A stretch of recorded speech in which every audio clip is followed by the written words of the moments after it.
You're listening to the Naked Bible Podcast. To support this podcast, go to nakedbiblepodcast.com and click on the support link in the upper right-hand corner. If you're new to the podcast and Dr. Heiser's approach to the Bible, click on New Start Here at nakedbiblepodcast.com. Welcome to the Naked Bible Podcast, episode 321, our 37th Q&A. I'm the layman, Trey Strickland, and he's the scholar, Dr. Michael Heiser. Hey, Mike.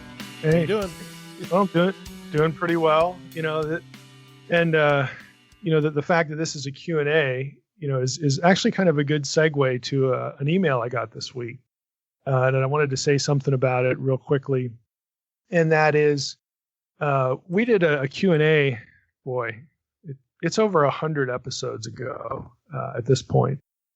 So even though it was quite a long time ago, we have people listening to the podcast, and going back and listening to old episodes. And there was a Q&A where a listener who goes by the name Slash asked about whether Adam and Eve could poop. And I want to apologize for the way I responded to that, because that one really kind of threw me for a loop, and I think I was a little too flippant. I went back and read the transcript after I got this email, because someone said, hey, you were just too, you took that too lightly. So I went back and read the transcript and was like, I guilty as charged. I was too flippant with that question. And the more I thought about it, it's like, well, it actually is a decent question, even though it was so unusual at the time. So I wanted to give a shout out both to the person who emailed me, and also to apologize to Slash for not treating the question a little more seriously. So I wanted to throw that in before we even got started on our next Q&A, even though it was so long ago. Well, do you have any other information how you would answer that differently? No, I would answer it the same way. Yeah. It's just, it was sort of the manner in which it was treated. So you were kind of stinky. That's what you Yeah, you're working on a pun there, I know. Yeah. I would answer it the same way, but it just, it's one of those things, because it's, to use the big word, it's scatological. And so it sort of lends itself again to being treated in a less than serious way. But I think I was a little overboard on that. Well, if we're going to start apologizing every time you get grumpy, we're going to be here a while. I wasn't grumpy. It's just like, oh, I can't believe I got this question. It was one of those things where I didn't think about it right away as to why the question was being asked. But then when I got into it, people can go back and listen or get the transcript. When I got into it, it's like, well, of course, this is why this question is being asked, and it actually is a meaningful question, but it was just so odd, at the time. But again, I should have handled it better. So I'm just glad that somebody brought it up, to give me an opportunity to tell Slash that, look, that was something I should have handled better. So that's what we're doing. All right. Awesome. Is there anything else you'd like to apologize for since we're on the subject? Anything? No. What are you? No, I got nothing in mind. I'm saying now's the chance to get it out. Now's the chance to get it out. Yeah. So you've turned like therapist now. Is that it? Either that, or you've been waiting to throw something at me. No, I'm good. No, I'm good. Nothing's going off in my head. And to make amends, we actually have 3 questions from Slash. Actually, we didn't even plan for this. It just worked out this way, but kid you not. And the first one is, in the Old Testament, it is through human senses that one perceives God and the world. What range of verbs relating to the high senses is found in the Near Eastern writings in relation to the gods and their interactions with man? And what were the primary senses in the epistemic process? Well, first I'd have to know how Slash is defining high senses. I actually don't see much of a division. My answer is going to stem from a guess as to how I think he might be defining high senses, but I don't actually know. I don't see a division of senses in perceiving God, but again, perhaps the division that he's suggesting is between cognitive processes like reason and intuition, maybe even dreams, since those happen in your head, and maybe tactile or sensory processes like sight and touch. Maybe that's what he means by higher and lower. I don't know. But all of them are at work in the Old Testament in divine encounter, and they're all used by God in the Old Testament. Same for the ancient Near Eastern literature. But I have to guess on the questions. Maybe I'm in the ballpark with what's being asked. I don't specifically know, but that's how I'm parsing it. The second question has the word of the day. If men, had visions, did they have an angelic interlocutor that explains their meaning to them? How did they perceive the divine fully? Are there any recorded visible acts in history in the text that you study? Interlocutor is the word of the day. Yes. Yeah. Yeah. Well, they did. I mean, they had angelic mediation, angelic interpretation, all that sort of thing. And you see that a lot in the Bible. You also see it, in other literature as well, but especially, in the Bible, in the Old Testament. I keep referencing the Old Testament because that was the first part of the question when he mentioned ancient Near Eastern stuff. So, but it's true in the New as well. So, does perceive the divine refer to sensing presence, or does it refer to parsing information? In other words, what the person was told by the interlocutor. I'm not sure, again, by the wording of the question. So again, I'm just going to take a stab at this because I don't quite know. I don't know with precision what is being asked, but I'm going to take a stab at it, take a guess here. I should throw one other thing that sort of makes me wonder, well, what are we really angling for here? The qualifier fully, how do they perceive the divine fully, is also ambiguous. How full is full? How much do I have to understand before I think I have a full understanding? Well, I don't know. But, circling around here, if the question is asking, how did they move beyond the interlocutor? Or did they move beyond the interlocutor? Or did they want to move beyond the interlocutor to see more in a vision or hear more from the ultimate source, God? Again, all of those things would be factors in how I would approach this. And I would say ultimately it depends on the text. It depends on the incident because they're not all the same. I mean, they have the same motifs, but you're going to get differences in these areas that I just sketched or just mentioned. So, for example, some texts, we'll just call them Jewish mystical texts or Merkava, mystic texts for convenience. So some texts have the human participant moving through levels, levels of divine access.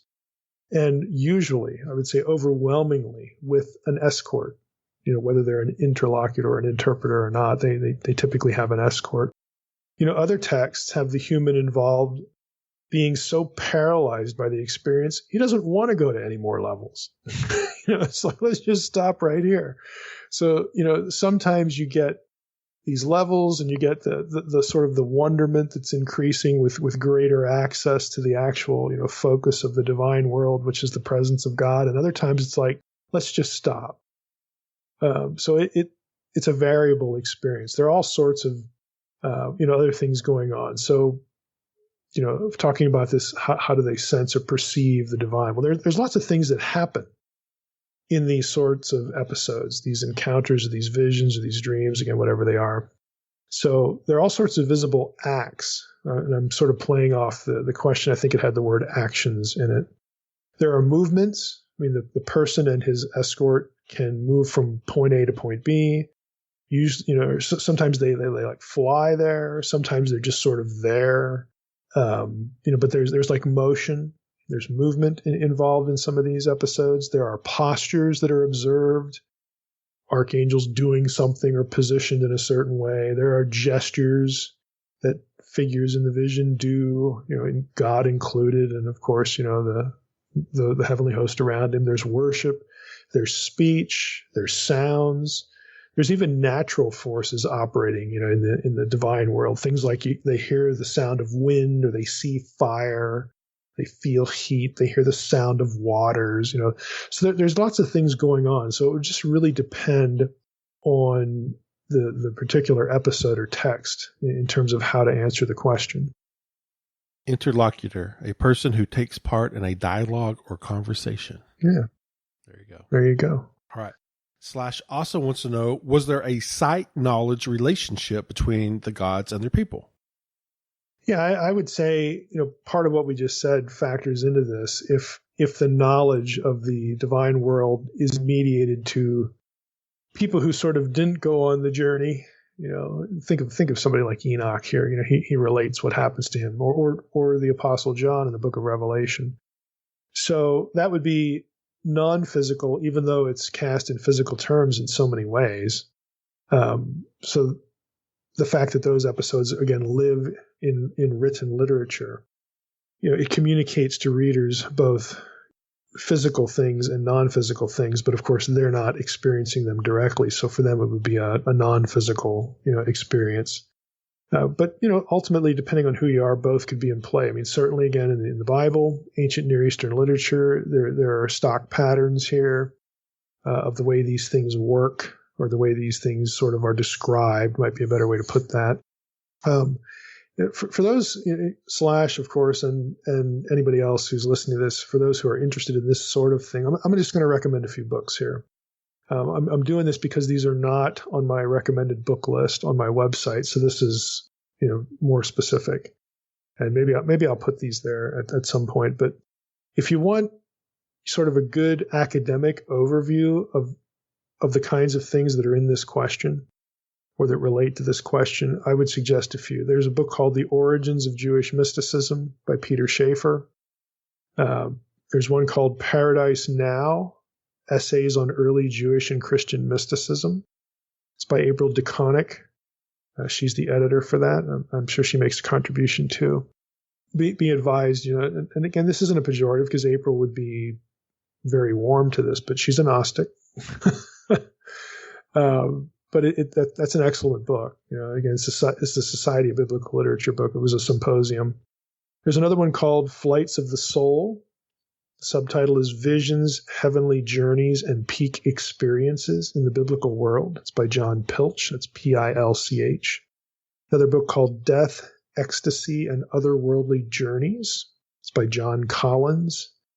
And lastly, there's one called The Three Temples on the Emergence of Jewish Mysticism. That's by Rachel Elior, Elior. You may have heard me reference her name in other contexts on the podcast. Her book, The Three Temples, gets into a lot of what we would call astral theology in Jewish mysticism as well. Has a lot to do with calendar and celestial objects, and she dips a lot into the Enochian stuff. So she's kind of doing a survey, a history of Old Testament on through the Enochian literature on into the New Testament of these sorts of things. But her book revolves around Merkava mysticism. Merkava is the word for the throne chariot, the divine throne, like in Ezekiel 1, or just the throne of God, described in other passages. That's what it means. So Merkava mysticism really gets its start in Ezekiel 1. Like, what in the world was it?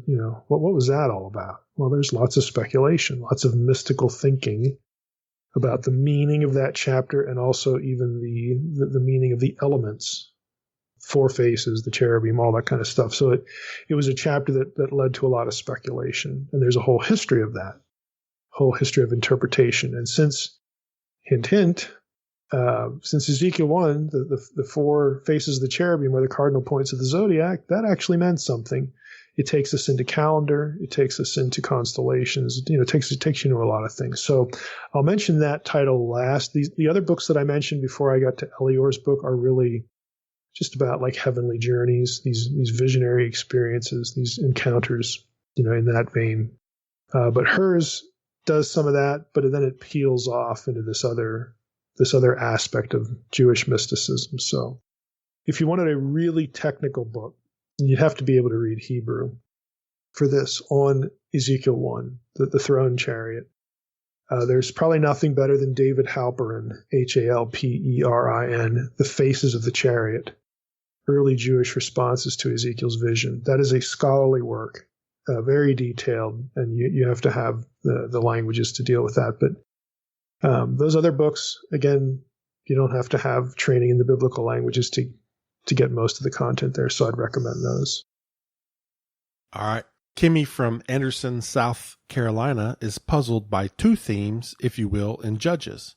One, the iron chariots preventing Israel from driving out the Canaanites, even though Yahweh was helping them still to win battles. This is making him appear weak, which we know isn't true. And number two, how they, the Canaanites, could be made slaves but not be driven out. To make a group into slaves requires conquering them, right? Or am I missing something? This is one of those questions that could be a whole episode. I'm going to reference a few things here. I'm going to have to, reference a few things from Judges. Like I'll use Dan Block's, Judges commentary. I can't remember which one it is, but this is, gosh, Judges 1 is so involved. So many problems here. All right, let me just start in with pick off a few of the little things here. I'm not sure why Kimmy would consider the Canaanites slaves. Judges 1 is pretty clear that there are a lot of Canaanites in the land that were not driven out of the land. And they aren't slaves to the Israelites or anybody else. I mean, they're fighting for their homeland. In verses 4 through 8, in Judges 1, they're under a king. So I don't understand the characterization about slaves. But anyway, we'll set that aside. The conquest, just generally, I mean, let's think about Judges 1, what the point of Judges 1 is. The conquest in terms of driving out all the inhabitants, of course, we know wasn't completed under Joshua, which is part of the point of Judges 1, basically where the failures were, what went wrong. Now, incidentally, again, you might recall that Joshua defined success earlier in the book of Joshua 11:22 through 23, as there being no more Anakim in the land, except for the ones that got away and went to the Philistine cities. So, in what sense has it been telegraphed even before we get to Judges 1 that the conquest is incomplete? In what sense is it complete? You have that stuff going on. Now that might seem like it helps, but in some respects it doesn't, because Judges 1 is a long-standing historical problem in the conquest narrative overall. So one problem of several is that Judges 1 repeats. This is important to catch. Judges 1 repeats events that have already happened in Joshua, specifically Joshua 15, which is after Joshua 11, incidentally. It repeats events that happened in Joshua 15, specifically the episodes with Caleb at Hebron and Devere, with the Anakim. You read about those things in Joshua 15, then you read about them again in Judges 1. But you can read those two things, and it'll feel in Judges 1 like there's a slightly different outcome because of the matter of the chariots. And if you go back to Joshua 11, where Joshua made this claim that, there's no more Anakim in the land, again, that's sort of his victory statement. And I think that's important, because I do think ultimately the cherem, the devote to destruction idea, is aimed at the giant clans. You all know that if you've read Unseen Realm. But if you go back to Joshua 11, the Israelites have no problem with the chariots there. That's Joshua 11, 1-9. But in Judges 1, the report is mixed. Okay? So, how do what's going on here? You've got a repetition of accounts. You've got slightly different, outcomes in these accounts. You've got, it's finished in Joshua 11, but it's not finished because Joshua 15, they're still fighting, Anakim. And then that gets repeated in Judges 1. I mean, it's a mess. All right. You look at it and you think, just as an English reader, this is a mess. So you need, some sort of, how scholars have approached this, any number of times.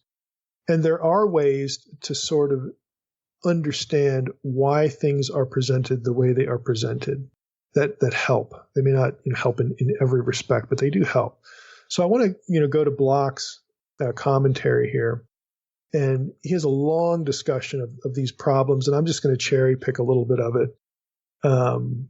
and I will try to, at the end of the episode, I'll try to give you the actual source.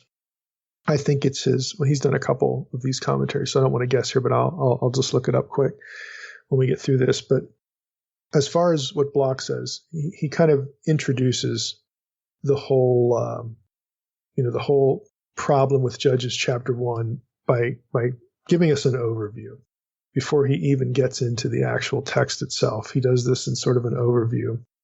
I think this is the New American Commentary.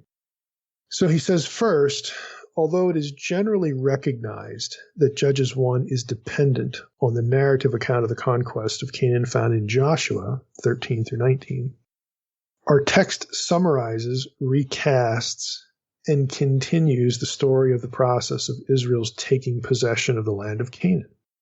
In so doing, the form adopted resembles that of an Assyrian summary inscription of a military campaign. In such documents, events are not arranged chronologically, but they are arranged according to geography. Okay, so that's a point to hold on to. Skip ahead in Block. It does indeed begin, again, Judges 1 begins with a chronological note highlighting the fact that after the death of Joshua, Judah was the first tribe to attack the Canaanites. However, it is impossible to construct a chronology of the conquest from this chapter. You're going to find out why as we proceed. One may conclude, therefore, that the present document is not intended as a corrective to the normative narrative found in Joshua, but as a summary of Israel's fortunes after the death of Joshua, without which the theological narratives that follow in the book of Judges would lack historical context. And he raises another point. Second, the order in which the fortunes of individual tribes are presented is deliberately geographical. So again, we're focused on geography, not chronology. Third, Block says, and again, he has long discussions of each of these points. I'm just pulling the points out. Third, although the document reports the fortunes of individual tribes, as in the rest of the book, the author is concerned about the nation of Israel as a whole. So let's not get too fixated on the tribes. Fourth, although the author is concerned about all Israel, he expresses special interest in the Judahite experience, what's happening with the tribe of Judah. Not only does he delight the pride of place, or not only does he highlight the pride of place given to Judah in the tribal conquests after the death of Joshua, but fully one half of the chapter, verses 3 through 20, is devoted to the accomplishments of this tribe, Judah. Furthermore, 2 of the 3 anecdotes, verses 5 through 7 and verses 12 through 15, add interesting details concerning the conquest of 2 significant cities, Jerusalem and Hebron, respectively.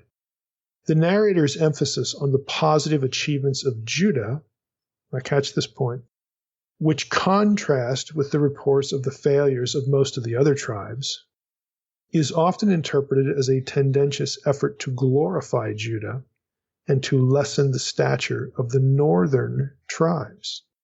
However, this interpretation fails to take seriously enough the implicit criticism of Judah. I'll just stop there. He's saying, look, if you look at what's going on in Judges, especially chapter 1, Judah is held up. Judah has this special interest, and the other tribes, and they're basically the northern tribes, are basically just, it only focuses on their failures, whereas Judah gets a lot of success language, but Block says, it gets some criticism too, so let's not forget that. And then he adds here, the same presence of Yahweh. Let me just skip down a little bit.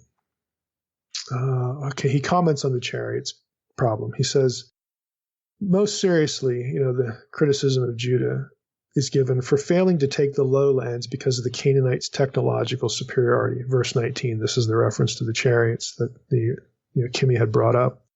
The same presence of Yahweh that had provided victory in the highlands, verse 15, should have gone before Judah into the lowlands.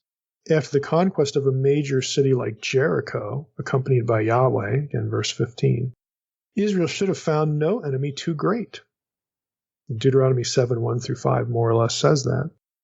Accordingly, the attention and space devoted to Judah probably suggests no more than the author's Judahite citizenship, and may, together with his description of the primary role of Ephraim among the northern tribes, point to a date of composition after the division of the kingdom.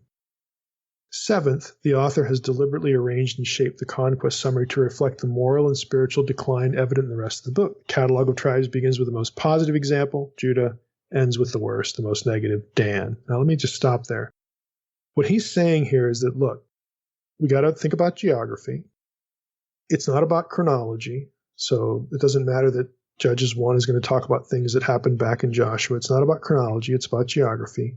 Judah gets a special emphasis, but it does get criticized, and that they're the ones that can't, beat the Canaanites because of the chariots. And he suggested here that the writer might have there might be a reason why Judah is the only tribe that gets anything positive said about it, and the tribes that are from the north are all negative. They're all failures.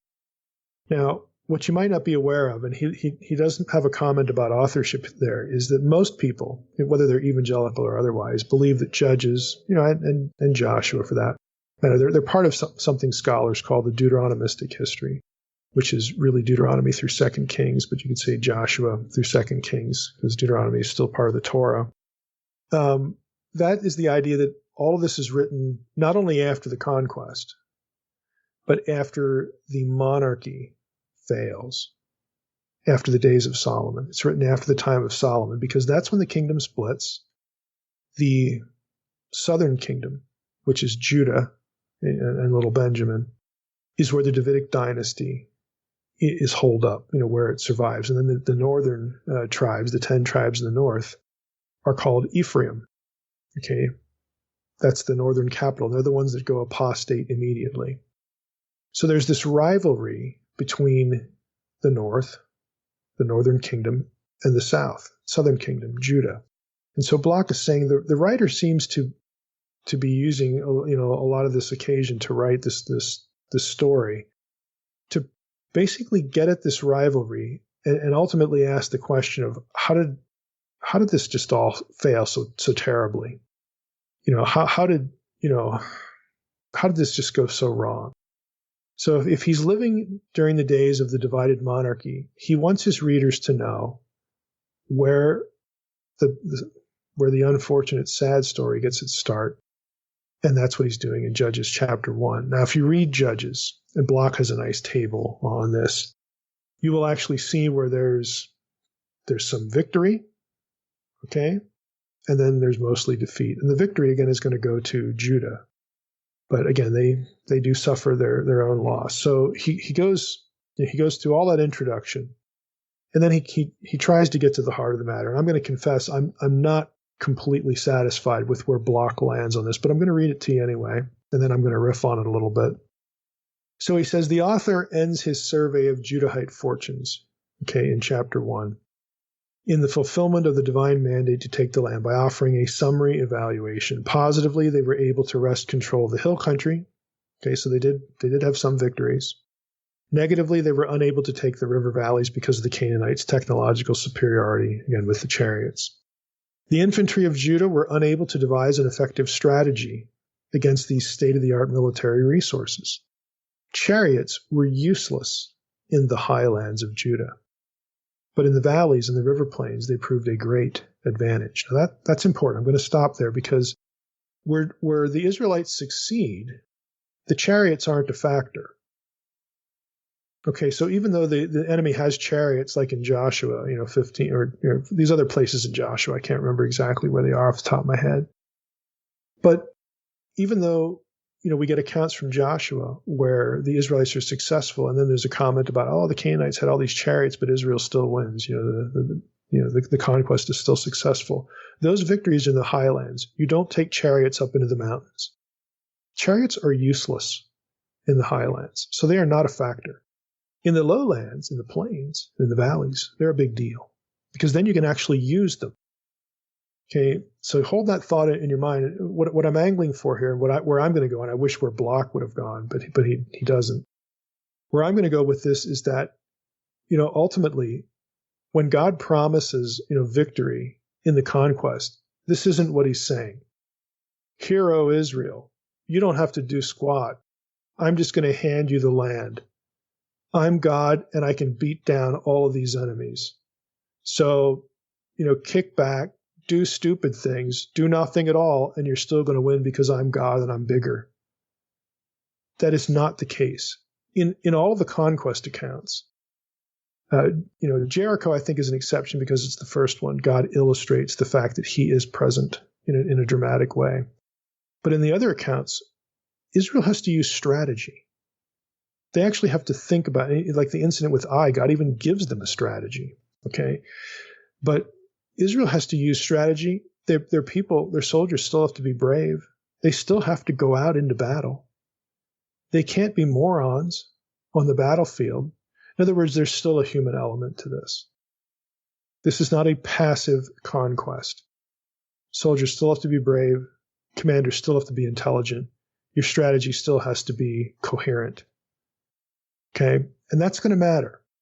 It's going to matter. And I'll loop back to that in a moment. And again, I wish Block would have spent a little more time with that, but he doesn't. So to go back to Block, he says here, the authors note that there were iron chariots. Is extremely significant, not only because it expresses the impressive nature of the Canaanites' military hardware, but also because it announces the beginning of the Iron Age in Palestine. And he goes on a little bit about that. Moving on, he says, however, the significance of the author's reference to the Canaanites' iron chariots lies in the theological implications of Judah's inability to overcome superior technology. In light of Deuteronomy 7, 1-3, and after the miraculous conquest of Jericho in Joshua 6, no one, no matter how technologically superior to the Israelites, should have been able to withstand Judah's attack. And that's the gist of Kimmy's question. This verse must be read in light of Joshua 17, 16-18, according to which Joshua had encouraged Ephraim and Manasseh by specifically declaring that the Canaanites' superior strength and their possession of iron chariots would be no hindrance to the Josephite tribe's conquest of the river valleys and plains. In our text, verse 18, the narrator explicitly attributes Judah's successes in the hill country not to equivalent military power, but to the presence of Yahweh. Then why could they not take the lowland? Why is Yahweh's presence canceled by superior military technology? The narrator does not say, but presumably the Judahites experienced a failure of nerve at this point, or they were satisfied with their past achievements. And that's where Block ends his discussion.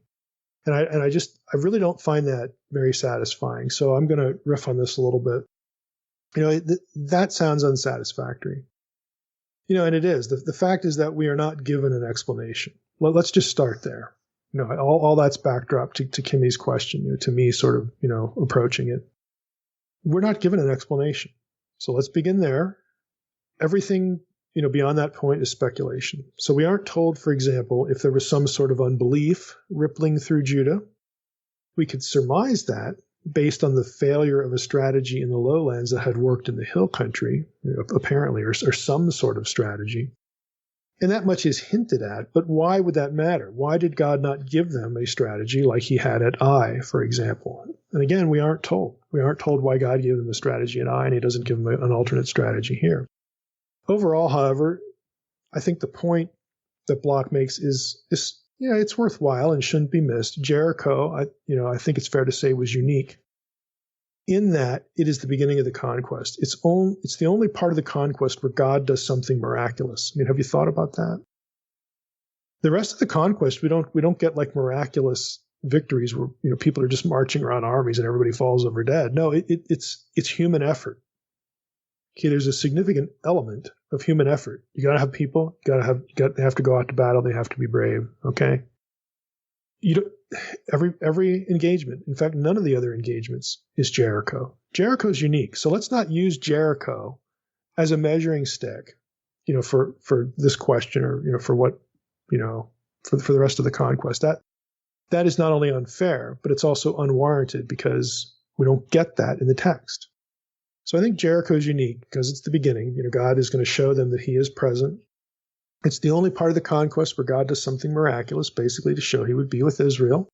The walls fall down, and just think about it. What if the walls come down, there the Israelites are. What if they just stood there and laughed or clapped or had lunch? No, they still have to go into the city. So even Jericho with the miracle there's still a partnership here. The Israelites still have to go in there and do the job. They have to go in and fight.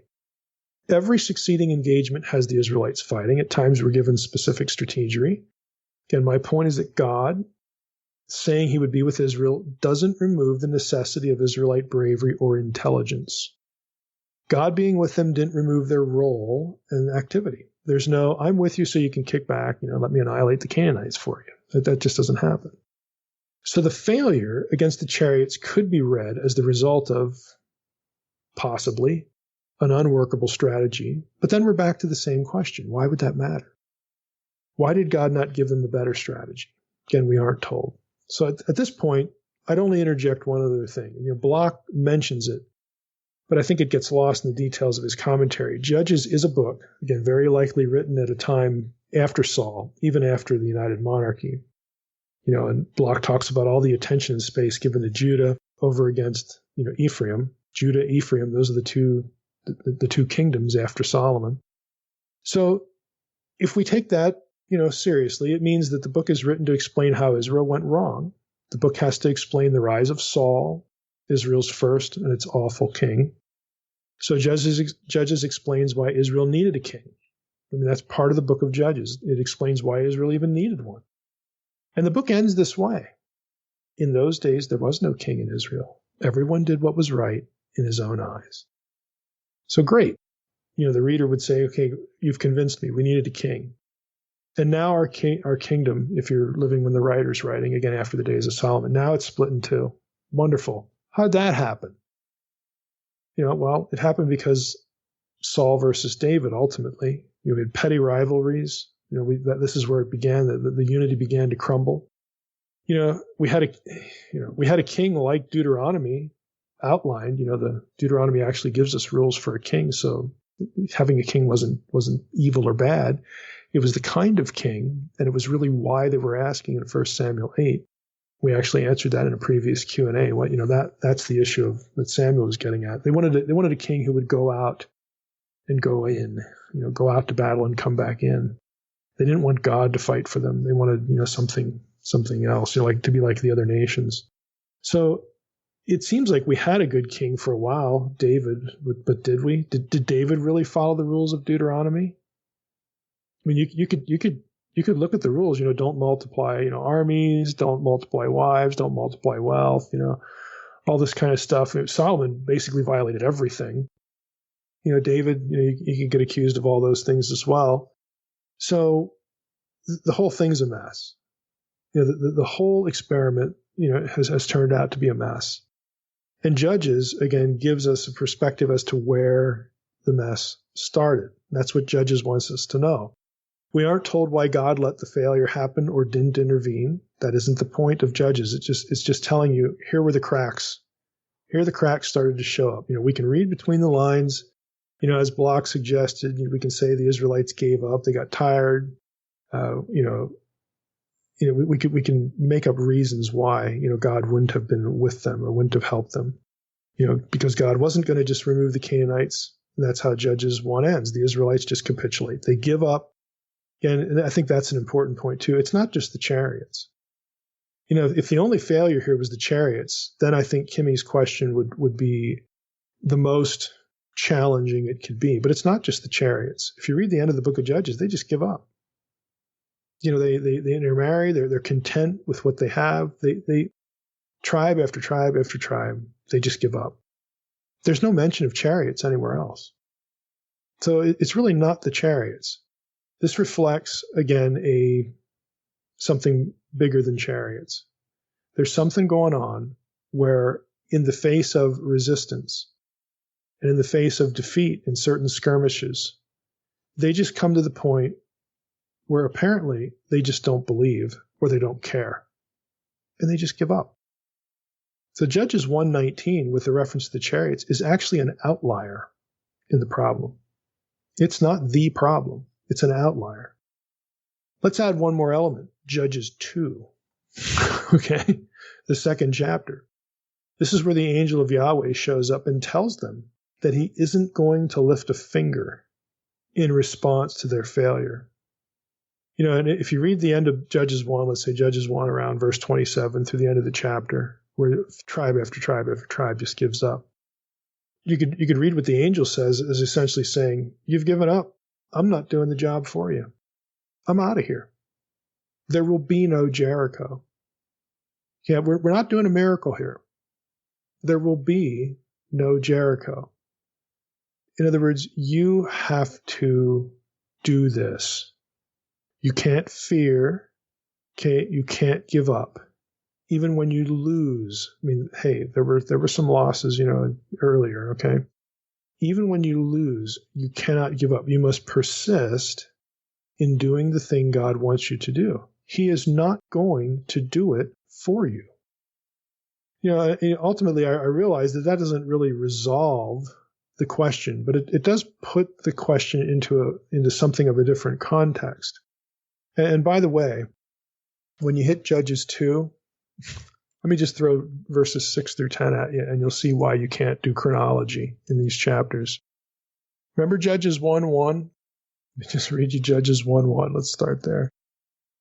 After the death of Joshua, the people of Israel inquired of the Lord, who's going to go up and fight the Canaanites? Even the question, they're looking for somebody else to do the job. I mean, nobody says, well, time to get to work. This wasn't all Joshua's job. No, then they ask, well, how do we do this now? So it's kind of a dumb question. But anyway, after the death of Joshua, now I go to Judges 2, verse 6. This is after the angel of the Lord has met with them and said, I'm not doing the job for you. I'm out of here. Listen to what verse 6 says. When Joshua dismissed the people of Israel went each to his inheritance to take possession of the land. And the people served the Lord all the days of Joshua and all the days of the elders who outlived Joshua, who had seen all the great work of the Lord that the Lord had done for Israel. And Joshua, the son of Nun, the servant of the Lord, died at the age of 110 years. And they buried him within the boundaries of his inheritance at Timnath-Heres in the hill country of Ephraim, north of the mountain of Gaash. I thought Joshua was dead. Okay, you can't construct a chronology from this. So again, you've got geography. You've got a whole situation. Apparently, this problem, again, Joshua's either dead before or after the problem. Now, since Judges 1 rehearses things that already happened, okay, in Joshua, then what do we do with that now? Are they having this problem, when Joshua's still alive? Maybe. But at some point, Joshua actually does die. And there we go. Again, this chapter is just full of these problems where can we even think about them chronologically? Should we just throw chronology out the window? We try to overlap them. We try to come up with a picture. Again, I think Bloch's advice is just think about the geography, where they had success, where they didn't have success. They didn't have success in the lowlands because of the chariots, but the chariots are only one tribe, Judah. It's only one problem. And isn't it interesting that since the chariots are only mentioned with Judah, why include it? Well, if you're writing after the kingship, if you're writing after the monarchy is split, that the dream of a united monarchy under David and Solomon and David's line is dead. Okay, if you're writing then, you know what the messaging is? Even the tribe that God chose, because he chose David, even the tribe out of which God chose his king, the man after God's own heart, and of course, ultimately, his line, and even after that, the Messiah, even that one didn't do the job. Even that one. The other ones just give up. This one, we have the chariots problem, but they should have known. They should have known how to do the job better. Okay, because chariots, okay, in the highlands, that's easy. In the lowlands, you're going to need to approach it a different way. But they don't. They fail. Were they stupid? Were they ungodly? Again, we don't know. It's curious where Joshua gets buried is in Timnath-Heres. Okay, without rabbit trailing into this, because this is a subject, again, for another episode. This place is named after the sun and the sun deity. One of these words, Heres, is a word for the sun. Now, that doesn't mean that the Israelites gave it the name. It does become, sort of Joshua's place, okay? Part of his, that was associated with his property, so on, his inheritance and whatnot. Is this an indication that there was a spiritual problem, in this place? We don't know. Again, we'd have to read that into it, but there are things like that.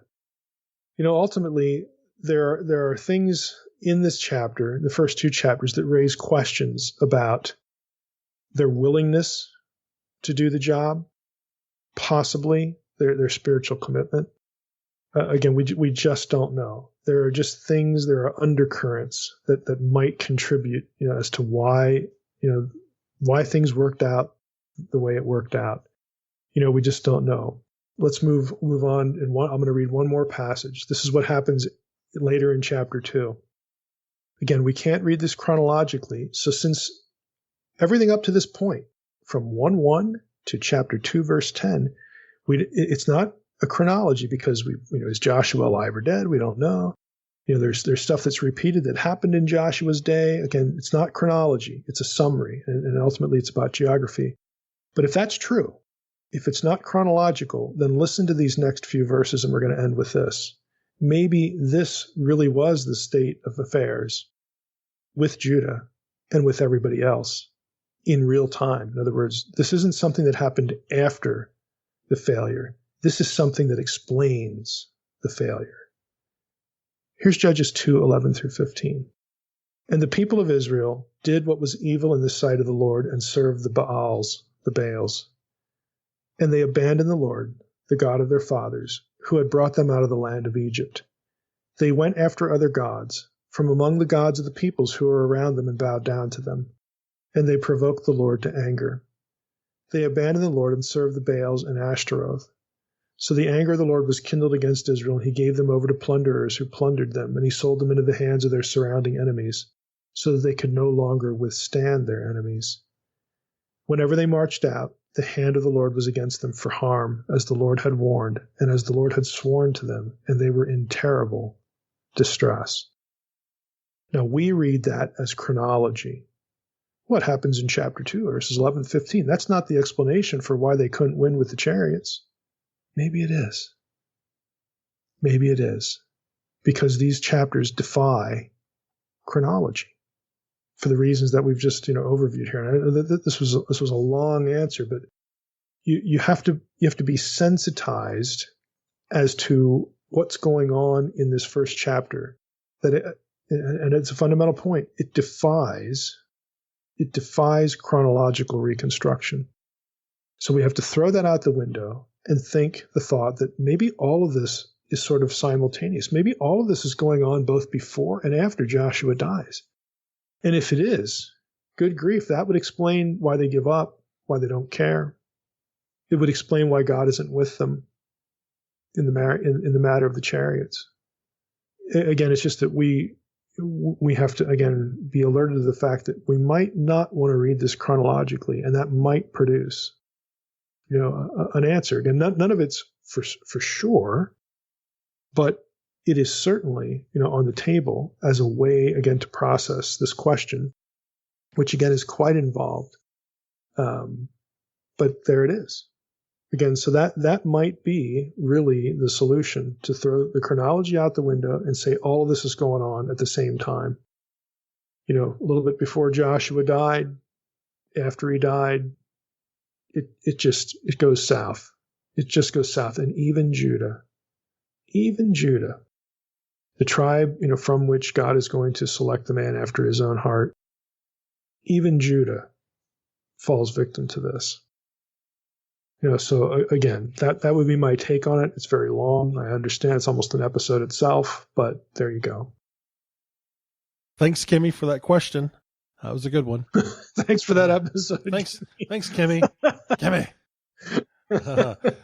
That was good. All right, perfect. All right, Mike. Well, that's all we have for this episode, and we appreciate everybody sending in their questions. And again, thanks for answering them, and hope everybody out there is staying safe and staying well. Mm-hmm. All right. Well, appreciate everybody listening to the Naked Bible Podcast. God bless.